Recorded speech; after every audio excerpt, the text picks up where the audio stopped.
adolescent, adulthood, and older adulthood. So older adulthood is over 70. Keep in mind this, was done a long time ago, so the average age of that's old is gone up in terms of 70 years old. The videos that I put in there, I put up to adolescent, and I think it focuses not so much, can you walk, can you talk, it's more emotional, cognitive, intersocial development that you start watching there. So influence of cognition and motivation, right? These two theories talk about that. What did you find in the first theory that maybe was that would make it a little bit flawed?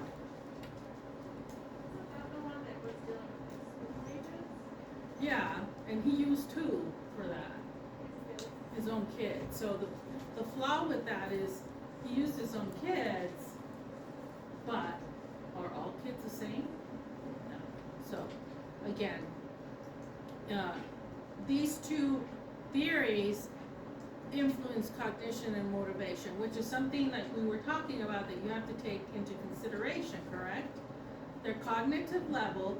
Are you gonna, you have to come up with the treatment activity for them, because you're not, when you're treating peds, you're doing it through activities. You're not doing 3 sets of 10. You're not having them lay there and do all these exercises like an adult would do. You have to do it through play. So you gotta consider their cognition. Can they understand how to play the board game, right? Can they understand what you want them to do? And then their motivation. You have to keep them motivated, right? You can't force a kid to do, come on, let's do one more set, right? You gotta motivate them in some way. So if they're not motivated, just like an adult, it's gonna be hard to get them to do what you want, right? Their treatment. So those two theories, those are going to talk about cognition and motivation. So these theories here are for motor development. Dynamic systems theory. So it says that movement emerges from the interaction of multiple body systems, right? So not just one system is involved, right? Everything. We talked about this the other day, right? There were some theories that say, oh, it has to start here, or you don't have this and this doesn't happen. So it's not coming from one spot, right? It's multiple systems. Your neural system, your muscular system, your sensory system, all those, you have to feel good, right? If there's an organ failure, you're not going to feel good. You're not going to be motivated. You're not going to do anything, right? Neuronal group selection theory, which says motor skills result from the interaction of developing body dynamics and structure, function of the brain, okay? And your book does a nice job of giving you a little bit more information on this. So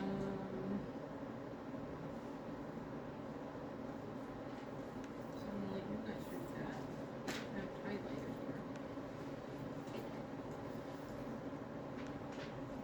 All right. So, epigenesis, what does that tell us? Jacob, do you know what that is? The environment influences those. Right, influence from the environment, right? So again, one other thing that we need to take into consideration. This is why we're talking about, do they have siblings? Do they have interactions? Are they home schooled? Are they out in a daycare?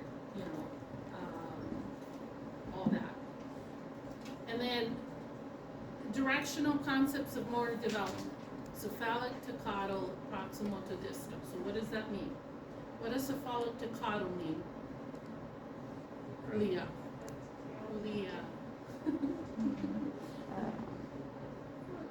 So it says that things develop from, what's cephalic? Brain? To? coddle? Let Leah answer people. I forgot. What's coddle? Tail, your tail. We do have a tail. Somewhere in there, right? Tail. And then proximal to distal, Natalie. From like closer to your body. Right, so you have to have control here before you have control. So gross motor, fine motor, right? All the little tactile stuff. All right. So here we need to keep in mind, right, just like your stability, you have to have head control to be able then to have trunk control, right? All right. Dissociation. Leonda, what's dissociation?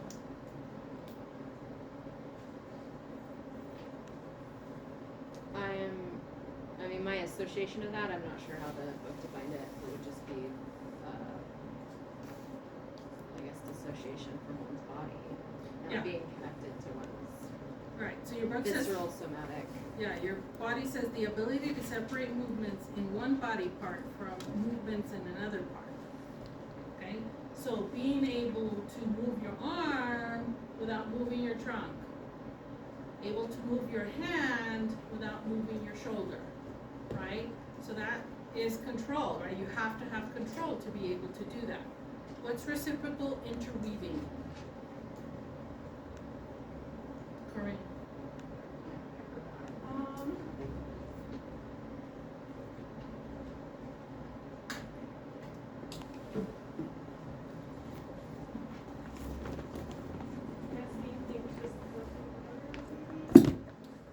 So what does your book say?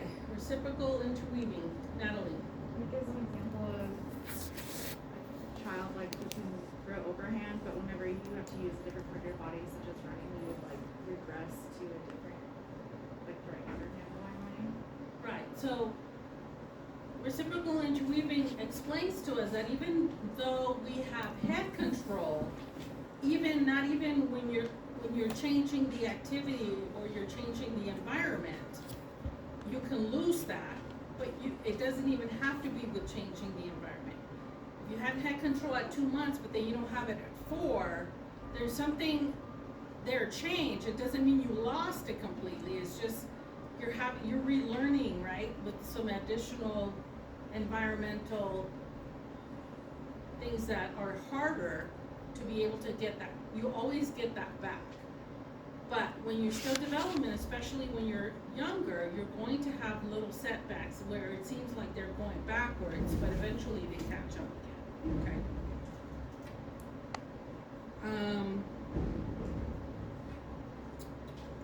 Says, let's see. Periods of equilibrium are balanced by periods of disequilibrium. Head control, which appears to be fairly good at one age, may be lessened at an older age, only to recover as the infant develops further. Okay, so it's a normal process of kind of having a setback.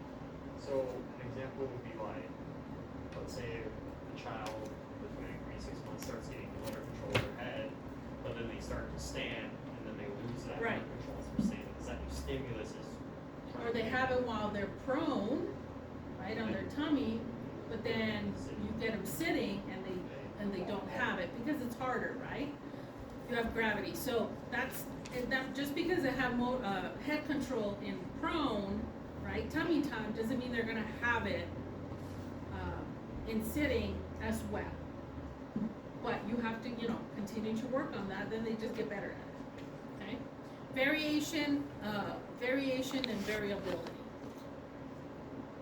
EV, what is that?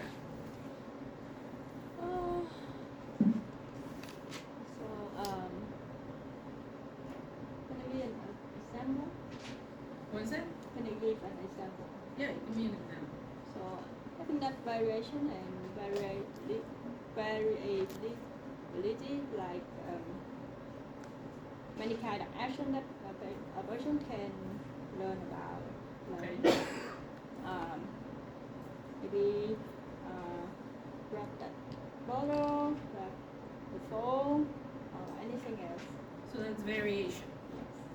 okay?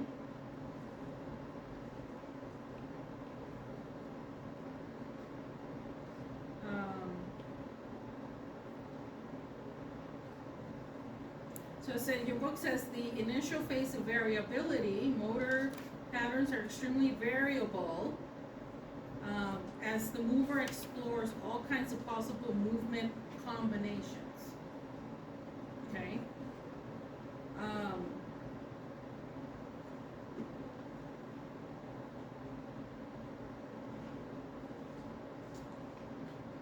So, like movement combination. Yeah. So, I mean, you do have, when you were saying grab the bottle, grab the phone, it's different movement combinations, right? Because for the bottle, you have to have a wider grip. For the phone, it's a more fine motor grip. Okay? Variation, different, right? So variation and variability. So different objects, different settings, and then the variability, again, just different movement patterns, right? Okay? So the developmental process, here they talk about growth, increase in dimension and proportion. Your body, right, is growing. Maturation, physical changes due to pre-programmed internal body processes. Anybody read on this?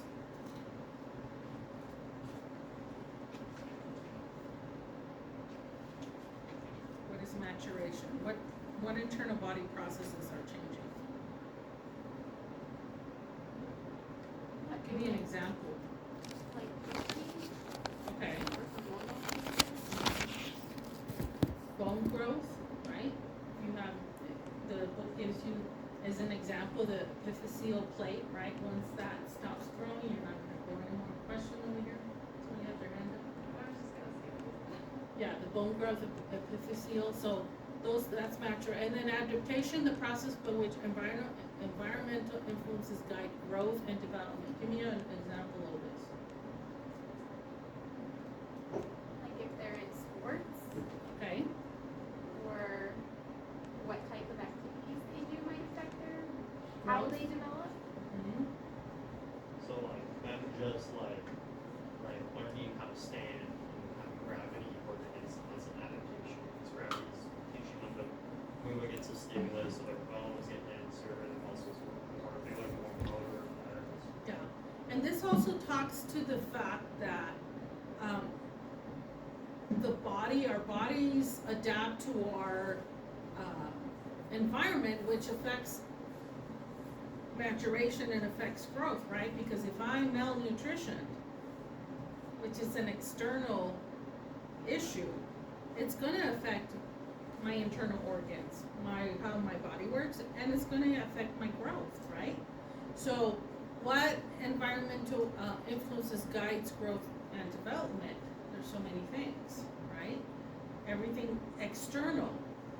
We are automatically thinking, oh, if I exercise, then I'm gonna have better bone growth. But there's in athletes, there's that question, like the gymnasts, their growth gets stunned because it's so much activity, right? Especially in girls, right? They don't develop their periods normally, so then that affects hormonally their bones, their growth, right? And they don't get that back, right? So certain sports, right, like weightlifting, wasn't there was something, if you do a lot of weightlifting at a certain age, or? Well, I think they've actually kind of debunked Did that they? in that it's more that kids are at a higher risk of fracture, and if that affects the growth plate, then there'll be a difference. But weightlifting, if you teach kids proper motor control, is not hard. Very good. So again, for the population you guys are gonna see, it's other factors. Would it even be socioeconomic, if they can't get Yeah. Malnutrition, right? Hygiene, just the fact that, you haven't brushed your teeth affects the way you eat, you get infections, all those things, yes. Okay, so for the population that you guys are gonna be seeing, it's not so much that you know, it's a sports thing. Yeah. It's gonna be a social, economic, and emotional, influence on why they're there, right? So if they're born with CP and they're already, you know, born into, an environment when there is not enough nutrition or, psychosocial or socialization. The fact is that's true, right? Depending on, and let's be honest, ethnicity, right? Some people are like, I'm Hispanic, you have a sick child, you don't want everybody to know. So you don't take them out, you don't show them off, right? I mean, it's reality. So that's what you're dealing with. So when we talk about doing a pediatric rotation, and, you know, the manager at Carrie Tingley says, I need somebody who's going to be sensitive and able to tolerate, those are hard things to deal with on a day-to-day basis with these children that you're going to see at Carrie Tingley. Those are very real things, so you have to figure out if that's something you can deal with emotionally on a day-to-day basis, right? So, and keep your professionalism and not, you know, respond to that. So, in a way where you're telling parents, hey, you can't, you know, why didn't you do this, whatever. That's why it's hard, right, to deal with that. So, for our patients, those are the influences that are going to guide that, or why they're not growing, or why, you know, they already, we're not seeing normal kids, right? We're not seeing kids that are free of any medical conditions. We're seeing kids that have medical conditions, severe medical conditions, right? So at Carrie Tingley, they probably, I mean, they have that CP clinic, but they see all kids with different conditions, right? So for motor milestones, you have to have head control for you to be able to do segmental rolling, for you then to be able to sit, to creep and cruise, to walk, and then reaching, grasping, and releasing is even harder than that, right? Typical milestones, and this is what, I know that the paper I gave you has a lot. That is your reference paper, but we're gonna go off of these, just to make it easy for everybody, right? So, birth to 3 months, initial flexor tone, beginning head control. Okay? You're gonna use your reference sheet that I gave you to come up with activities. Let's say for that 3-month-old, I would start below that age and go maybe a month above that age because they may be more advanced, right? So what activities can they do? For the 4-month-old, so for our 3-month-old that will be visiting, we're going to look at things, you know, like at 1 month, 2 months, newborn, and then at 4 months, head at 90 degrees of prone and hand to midline. Okay? So these are all typical motor milestones. Again, let me repeat this. We're going by these. If you need to memorize, these are the ones that you need to know. There's a lot out there, just like, and you know what? I realized that years back, I thought the more different references I give you, the better. It's worse. It's worse. So we're going to go by the book. The other reference that I gave you is for reference, right? But we're going to go by the book, okay? It just makes it easy. So it goes just right through the months, and then years. I think it starts at a year and a half, 2 years, 4, 6. Okay. Now we also need to talk about, when we talk about motor control or motor development, posture, balance, gait changes with aging. Just so we're going from the infant stage to the elderly stage, right? Because what tends to happen? We tend to regress there, right? Unfortunately. So for posture, the cervical curve decreases, the lumbar curve flattens. So what does that look like? Come out here and show us, Alex. You're the model. Cervical curve Yep, that's it, right? Hunched over. How many older folk do we see that way? Joanna?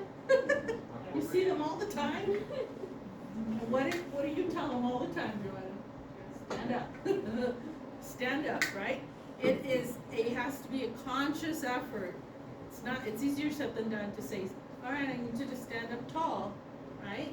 My husband's doing better with posture, but I was like, you sit up tall, just a little bit.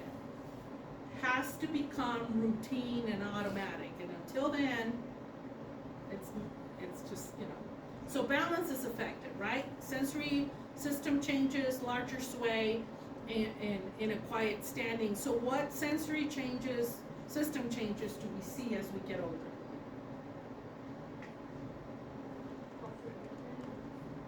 Mm-hmm. Hard of hearing, Mm-hmm.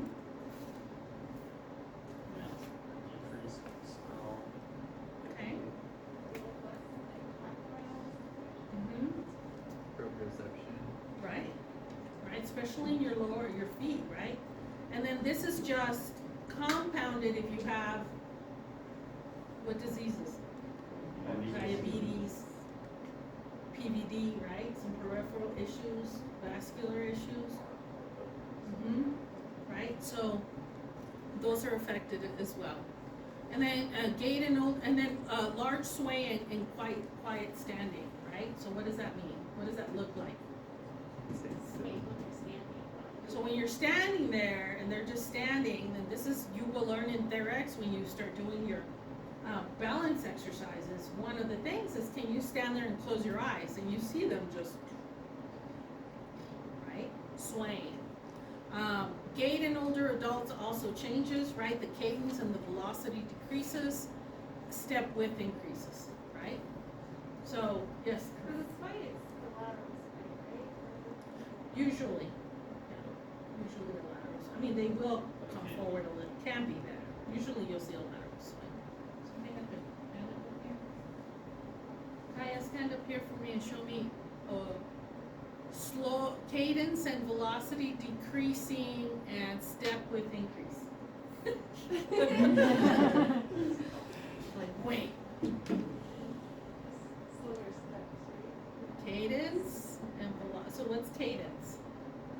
The rhythm. Okay. Decrease. And step width increase. Step width increase. So where's your step width? What is your step?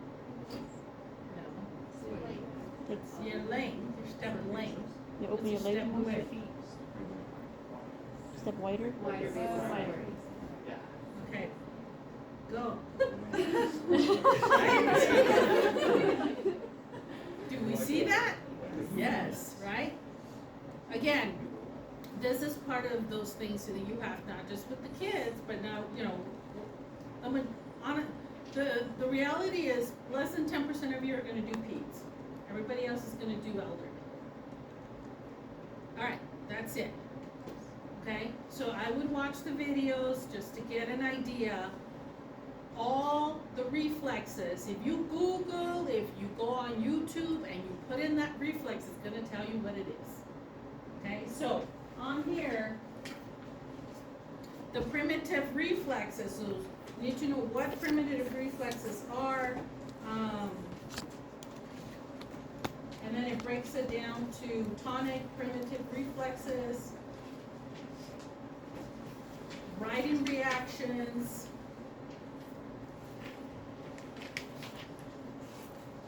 so when you're looking at the labyrinth head writing, look at the response. How are they responding to it, right?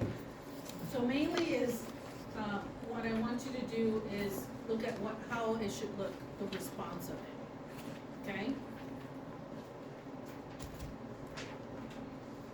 All right, let me tell you what the groups are, or let me write it down. And I'll give you guys, I think I have the lab sheet, but I need to look at my delivery of my things I ordered. Alright. I have to change some things here. So what we're gonna do, we'll do this, and then all of you who submitted your video already, you're all ready for a skill check. And then the rest of you will follow. You guys are all ready. Okay, from the ones that I reviewed, you are ready. The only thing I'm gonna tell all of you for your skill check is this. When you're doing your dermatome, you need to have the patient close their eyes. Especially if they're watching you, right? They're prone and you're doing their back of their legs. Don't tell them what pattern to, don't say, I'm gonna run this from the top of your hip to your toe. Don't tell them where you're going in terms, just because then they're going to be waiting for it, right? You want it, just say, I'm gonna run this in the back of your leg. Don't be so specific. Okay? And do it, both sides. Good morning, Dr. E.